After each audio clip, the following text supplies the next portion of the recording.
Ito po ang ating update po naman sa PBA Commissioner's Cup Semifinals. Lamang na Nanay Christy ang Barangay Ginebra Gin King sa PBA Commissioner's Cup Semifinal Series kontra po sa Rain or Shine Elasto Painters. Ito po'y bunsod ng kanila pong panalo sa Game 3, 103-98. Nakabuo ng bentahe ang Ginebra matapos nga po ang mainit na third quarter.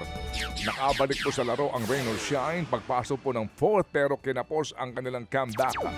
Ang kanila pong top scorer ay si Scotty Thompson pa rin para po sa Barangay Ginebra matapos po ang 25 puntos. Hawak ngayon ng Gin Kings ang lead sa serye 2-1 at eto na yung pong sa Coach Luigi. Walang import ang TNT. Anyari. Eto na nga mga kapatid, pinanalo po ni RR Pogoy ang TNT Tropang 5G sa Game 3 ng kanilang PBA Game Semi-Final Series kontra sa Meralco Bolts. Sorry, Ate Dina. Ito na, pumasok po ang panlamang na tres ni Pogoy sa huling 8 segundo ng laro. May dalawang chance ang Meralco na madala sa overtime ang laro pero sablay ang dalawang layup attempts nila.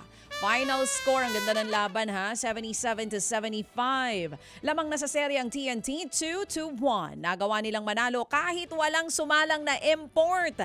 Dahil nga po injured ngayon si Bolbol. Umiscore ng 9 points si Pogoy habang top scorer si Rain ng Batak na may 18 points.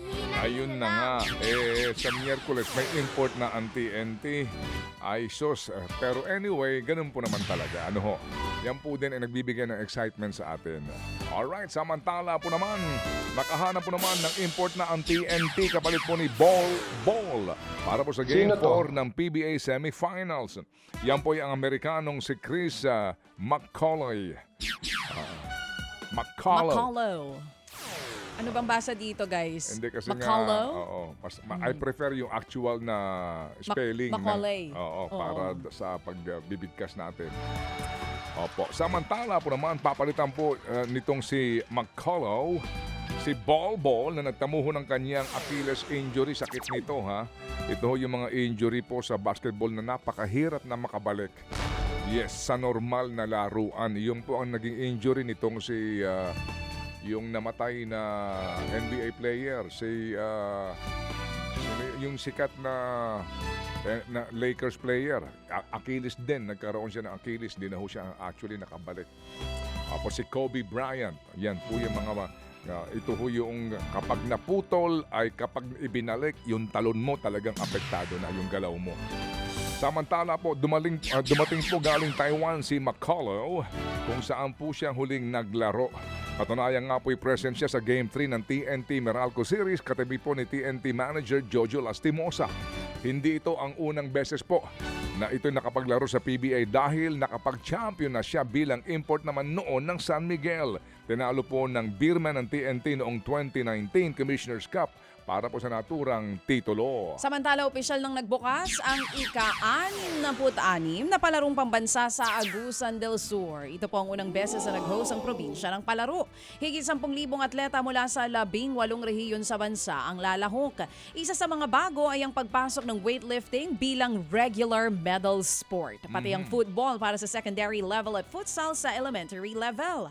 Exhibition events naman ng Muay Thai at ilan pang para-game events. Target po ng Quezon City na mapahaba ang dominasyon at makuha nga ang ika-19 na sunod na korona. At eto po, hawak ngayon ng Capital One Solar Spikers ang pinakamagandang odds para po makuha ang number 1 pick sa 2026 PBL Draft. May 40% pong tsansa ang Capital One na makamit po ang top pick. 30% naman ang sa Galleries Tower High Risers, 20% po sa Zeus Coffee Thunderbells, at 10% po naman sa Choco Mucho Flying Titans. Sila iyong 4 na teams na meron pong pinakamasamang record sa lahat po ng conferences na nagdaang pong PBL season. Kung mapalad po ang Capital One, inaasahan pong kukunin nila bilang number 1 pick ang Alas Spiker na si Alaysa Solomon na kagagaling po lamang ng Japan SV League. Magiging reunion ito para po kay Solomon at kasalukuyan pong Capital One star na si Bella Belen na dati pong teammate sa NU Lady Bulldogs. Lalo rin itong palalakasin ang Solar Spikers na nakakuha noong off-season ng MPPS na sina Vanny Gandler at Erica Santos mula sa nag-disband na Signal Super Spikers. Gaganapin po ang draft lottery sa TV5 Media Center mamayang gabi. John Triho ang mismong draft, kaya good luck!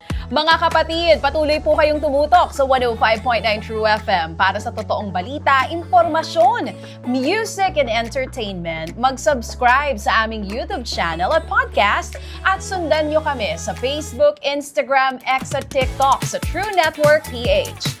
Bisitahin din po ang aming official website, truefm.ph. At panoorin din kami sa True TV Signal, Channel 19. Kami po ang 105.9 True FM. Laging true sa'yo, kapatid.